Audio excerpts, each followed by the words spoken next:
హంస వంటి సోయగాన్ని తనలో మలుచుకున్న నందిత శ్వేత టాలీవుడ్లో తనకంటూ ప్రత్యేక గుర్తింపు తెచ్చుకుంది. 2016లో ఎక్కడికి పోతావు చిన్నవాడా సినిమాతో తెలుగు ప్రేక్షకులకు పరిచయమైన ఈ బ్యూటీ తన అభినయంతో మంచి గుర్తింపు సంపాదించింది.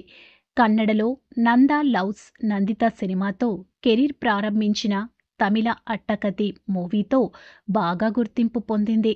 తెలుగులో శ్రీనివాస కళ్యాణం, బ్లఫ్ మాస్టర్, ప్రేమకథా చిత్రం 2, అభినేత్రి 2, కల్కి, కపటదారి, అక్షర, హిడింబ, మంగళవారం వంటి సినిమాల్లో నటించింది.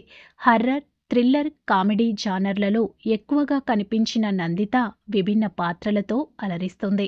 గత ఏడాది రాఘవరెడ్డి, ఓ మంచి గోస్ట్ చిత్రాల్లో నటించిన ఈ ముద్దుగుమ్మ ప్రస్తుతం మరిన్ని సినిమాలతో బిజీగా ఉంది. తన గ్లామర్తోనూ నటనతోనూ అభిమానులను ఆకట్టుకుంటూ టాలీవుడ్లో తన స్థానం సుస్థిరం చేసుకుంటోంది.